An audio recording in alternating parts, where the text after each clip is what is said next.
दोस्तों, अगर आप मेरी कहानी सुनना चाहते हैं तो सब्सक्राइब करें और बेल आइकन को दबाएं। आज की कहानी तो शुरू करते हैं। कहते हैं कर्म कभी सवाल नहीं करता, वो सफाई नहीं मांगता, वो बस इंतजार करता है। समय के साथ वो रास्ता बदल लेता है, चेहरे बदल लेता है, पर मंजिल कभी नहीं बदलता। जो आग कभी किसी और के लिए जलाई जाती है, वही आग एक दिन अपना हक मांगने लौटती है। ये कोई साधारण सिद्धांत नहीं, बल्कि ब्रह्मांड का सबसे कठोर नियम है। जब इंसान अपनी शक्तियों के मद में चूर होकर दूसरे के जीवन के साथ खिलवाड़ करता है, तो उसे ये भूलने की भूल नहीं करनी चाहिए कि मृत्यु के बाद भी चेतना शेष रहती है। और वो चेतना, जब उसे न्याय नहीं मिलता, तो वो प्रतिशोध की ज्वाला बन जाती है। आज की ये रात भी वैसी ही है। आसमान में बादल गरज रहे हैं, मानो कुदरत भी किसी भयानक घटना की गवाह बनने के लिए तैयार हो। चारों तरफ घना अंधेरा छाया हुआ है। मुख्य घाट से दूर नदी के उस पार एक सुनसान शमशान में राख की मोटी परत जमी है। हवा में सड़े हुए मांस और जली हुई लकड़ियों की गंध मिली हुई है। ये वो जगह है जहां जीवन अपनी अंतिम सांस छोड़ता है और राख बनकर विलीन हो जाता है। अधली लकड़ियों के बीच एक चिता आखिरी सांसें ले रही है। आग धीमी पड़ चुकी है, लेकिन अभी भी उसमें कुछ अंगारे धधक रहे हैं, जैसे किसी अधूरे काम की गवाही दे रहे हों। उसी बुझती आग के सामने एक अघोरी साधु बैठा है। उसका नाम है महातपस्वी भैरवानंद। वर्षों की तपस्या के बाद उसने अघोर पथ चुना था। आंखें बंद, बदन पर राख लिपटी हुई, जटाएं वक्त का बोझ उठाए हुए। उसके होंठ लगातार मंत्र बुदबुदा रहे हैं। आवाज नहीं है, पर सिद्ध है। उसकी साधना इतनी गहरी थी कि पूरा काशीपुर गांव उसे देवता मानकर पूछता था। लोग मानते थे कि भैरवानंद की एक नज़र से बीमारियां ठीक हो जाती हैं और भूत प्रेत भाग जाते हैं। लेकिन आज इस सुनसान शमशान में उसकी शक्तियां परखी जा रही हैं। हर मंत्र के साथ वो जमीन से राख उठाकर आग को सौंप देता है। उसका उद्देश्य एक विशेष आत्मा को शांति देना नहीं, बल्कि उसे वश में करना है। वो एक ऐसे शव पर क्रिया कर रहा था जिसकी पहचान उसे पूरी तरह नहीं थी, लेकिन उसे लगा था कि इस आत्मा में असाधारण शक्ति छिपी है। आग अजीब ढंग से फड़फड़ाती है, उठना नहीं चाहती। हवा के थपेड़ों के बावजूद धुआं सीधा ऊपर नहीं जा रहा, बल्कि साधु के चारों तरफ एक घेरा बना रहा है। साधु की श्वास भारी हो जाती है। उसे लगता है कि हवा में कोई अदृश्य भारीपन है। भक्ति के हाथ ऊपर उठते हैं, जैसे खुद को पूरी तरह इस क्रिया में खो देना। वो चीखकर मंत्रों का उच्चारण तेज कर देता है। ओम ह्रीम क्लीम चामुंडाय विच्चे। उसकी आवाज में अब वो शांत साधु नहीं, बल्कि एक योद्धा झलक रहा था। तभी अचानक आग बुझ जाती है, एकदम से, जैसे किसी ने पानी डाल दिया हो। लेकिन वहां पानी नहीं था। चारों तरफ एक डरावनी खामोशी छा जाती है। नदी की लहरों की आवाज भी जैसे थम गई हो। जंगल के कीड़ों की चहचहाहट गायब हो गई है। सिर्फ सन्नाटा है, गहरा और भारी सन्नाटा। साधु माथा जमीन से लगाता है, और जब दोबारा नजर उठाता है तो राख और लकड़ियों के बीच से एक आकृति उभरने लगती है। धीरे, अधूरी, शांत। एक स्त्री की आत्मा। न चीख, न छटपटाहट, बस ऐसी निगाहें जिनमें असहनीय अधिकार है। वो आकृति धुएं से बनी हुई लग रही थी, लेकिन उसकी आंखें अंगारों की तरह लाल चमक रही थीं। वो सीधे साधु को देखती है। पहले साधु के चेहरे पर हल्की मुस्कान आती है। उसे लगता है क्रिया सफल हो गई। उसे लगता है कि आत्मा अब उसके वश में है। लेकिन पल भर में मुस्कान जम जाती है। उसके चेहरे के भाव बदल जाते हैं। उसके रुद्राक्ष की एक माला चटक कर राख में गिरती है, जैसे किसी अदृश्य शक्ति ने उसे तोड़ दिया हो। सीने पर एक पतली सी रेखा उभर आती है, जैसे किसी ने बिना छुए आर पान कर दिया हो। खून नहीं, बल्कि राख की एक लकीर। हवा थम जाती है, नदी की आवाज गायब हो जाती है, और अगले ही पल साधु हाँफते हुए जमीन पर ढेर हो जाता है। उसकी सांसें उखड़ रही हैं। ठंडी जमीन पर अघोरी साधु निशब्द पड़ा है। उसके चारों ओर उसकी पूजा की चीजें बिखरी हुई हैं। राख अब भी उसके बदन से चिपकी है, लेकिन अब वो पवित्र राख नहीं लग रही, बल्कि किसी अभिशप्त धूल जैसी प्रतीत हो रही है। धीरे धीरे उसकी आंखें खुलती हैं। वो हड़बड़ाकर उठ बैठता है। उसका शरीर कांप रहा है। पीछे चिता पूरी तरह जल चुकी है, बस अंगारों की हल्की लालिमा बची है। वो उसे उलझन में घूरता है कि उसने उसे ऐसा तो नहीं छोड़ा था। उसने तो आग को और प्रज्वलित करने का प्रयास किया था, फिर वो बुझी कैसे?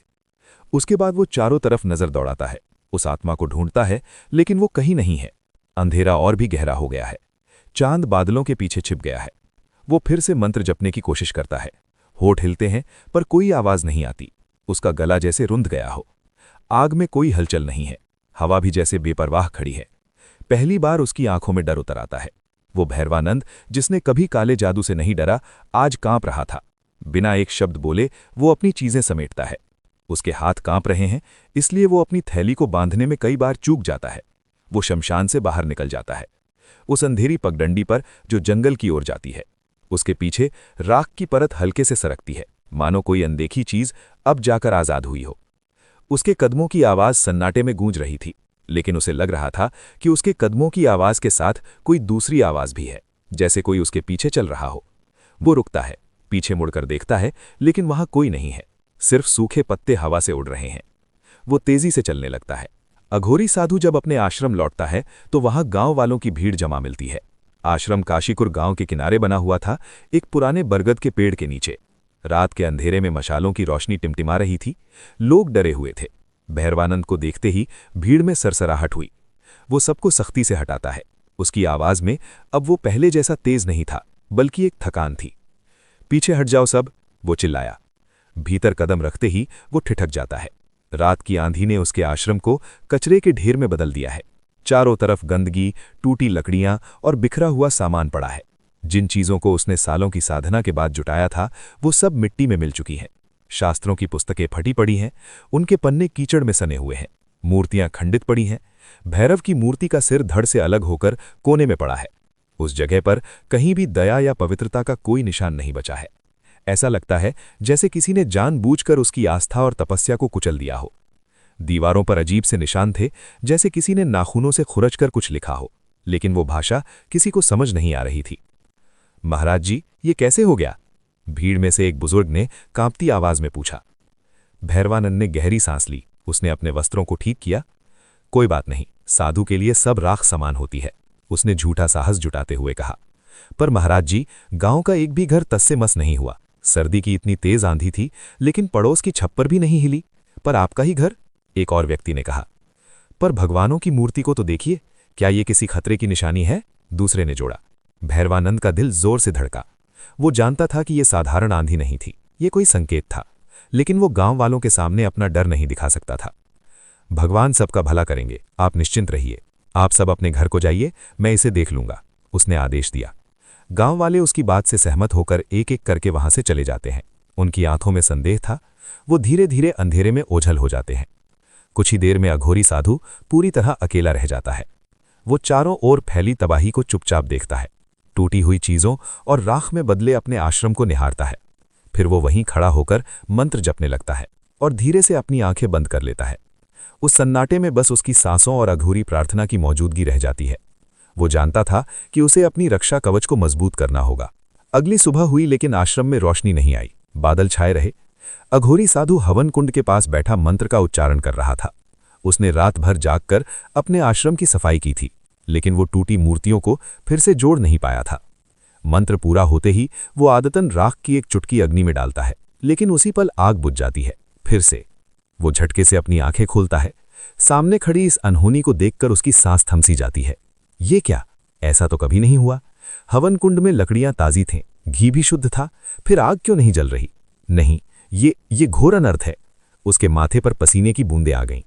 जिस वक्त वो इस बात पर सोच में डूबा होता है, उसी वक्त उसे एक बच्ची की हंसी सुनाई देती है। वो हंसी किसी इंसान की नहीं लग रही थी। उसमें एक अजीब सी गूंज थी। वो सिर घुमाकर जंगल की ओर देखता है और उसे दूर खड़ी एक बच्ची दिखाई देती है। वो लाल रंग के कपड़े पहने हुए थी, लेकिन उसके पैर जमीन को नहीं छू रहे थे। कौन हो तुम? भैरवानंद चिल्लाया। बच्ची खामोश रहती है। उसका चेहरा बालों से ढका हुआ है। डरो मत, मैं तुम्हें कुछ नहीं करूंगा। कौन हो तुम? साधु ने फिर पूछा, इस बार नरमी लाते हुए। बच्ची अचानक मुड़कर जंगल की ओर दौड़ पड़ती है। उसकी दौड़ इंसानी नहीं थी, वो हवा में तैरती हुई लग रही थी। साधु उठता है और उसका पीछा करता है। रुको, वो चिल्लाता है, लेकिन देखते ही देखते वो जंगल के बीच गायब हो जाती है। वो चारों ओर घूमता है, पर कहीं उसका कोई निशान नहीं मिलता। जमीन पर पैरों के निशान नहीं है। जैसे ही वो अपने स्थान पर लौटने के लिए मुड़ता है, उसे एक फुसफुसाहट सुनाई देती है। अवनी। अश्विनी चौंक कर वो पीछे हटता है और जोर से चिल्ला देता है, कौन है तू?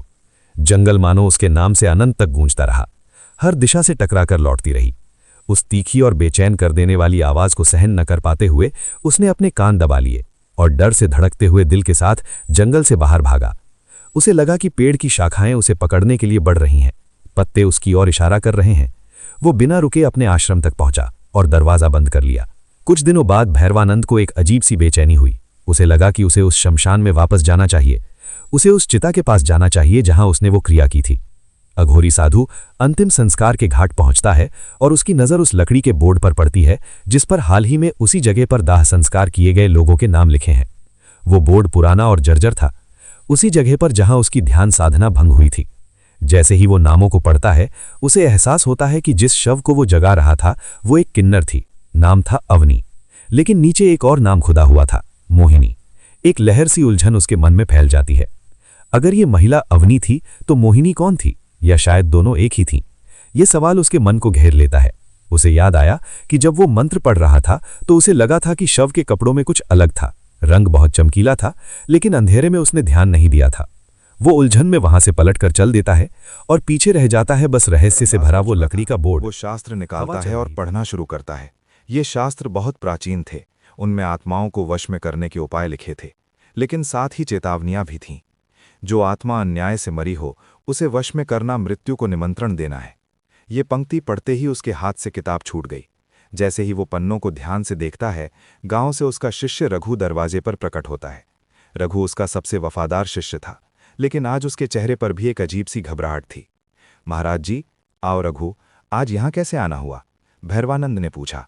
हालांकि वो जानता था कि रघु बिना किसी वजह के नहीं आता। बस यहाँ से गुजर रहा था तो सोचा मिलता चलूं, रघु ने नजरें चुराते हुए कहा। चलो, अच्छा किया। और बताओ, कैसा चल रहा है सब कुछ?